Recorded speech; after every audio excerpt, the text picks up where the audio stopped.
और खबर अब गाजियाबाद से है, जहां गाजियाबाद के कविनगर में फर्जी एम्बेसी और जालसाजी मामले की जांच में एसटीएफ ने एहसान अली सैयद को गिरफ्तार किया है। बता दें कि एसटीएफ की पूछताछ में सामने आया है कि एहसान अली ने आरोपी हर्षवर्धन के साथ मिलकर कई शेल कंपनियां बनाई थी और बैंकों से लोन लेकर गायब हो गया। एसटीएफ की नोएडा यूनिट ने गाजियाबाद में एक फर्जी एम्बेसी का खुलासा करते हुए हर्षवर्धन जैन नाम के एक नटवर लाल को गिरफ्तार किया है। इस नटवर लाल ने बिहार के मधुबनी जिले में मौजूद गांवों के नाम पर फर्जी देशों के नाम रखे हुए थे।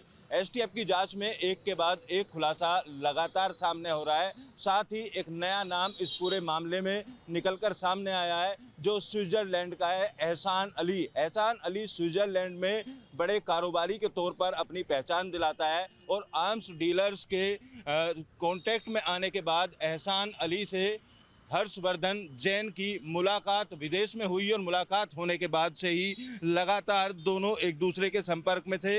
कई सेल कंपनियां इनके द्वारा बनाई गई और कई अलग अलग बैंक खातों में इनके पैसे हैं। इसके अलावा कई ऐसे बैंक खातों के बारे में भी एसटीएफ को जानकारी मिली है जो विदेशों में मौजूद हैं। उन बैंक खातों के जरिए हवाला का कारोबार और लोगों को लोन दिलाने के नाम पर ठगी का कारोबार हर्षवर्धन जैन लगातार करता हुआ नजर आ रहा था। जो आर्म्स डीलर हैं जिनके नाम हर्षवर्धन जैन से जुड़ते हुए नजर आए, उन आर्म्स डीलर्स द्वारा ये सब मुलाकातें कराई गई और ज़्यादा समय विदेश में रहने के दौरान अपने आप को कई देशों का एम्बेसडर बताया करता था। इस पूरे मामले को लेकर यूपी एसटीएफ की नोएडा यूनिट लगातार पड़ताल कर रही है और जिस तरीके से हवाला के कारोबार का मामला इस पूरे केस से जुड़ता हुआ सामने आ रहा है, उससे इस बात की भी अब जांच तेज हो गई है कि देश में जो इसके बैंक खाते मौजूद हैं या विदेश में जो इसके बैंक खाते मौजूद हैं, उन बैंक खातों में किस तरीके की ट्रांजैक्शन इसके द्वारा की जाती रही है, कौन कौन लोग इसके संपर्क में हैं। जिस तरीके से एक के बाद एक नए नाम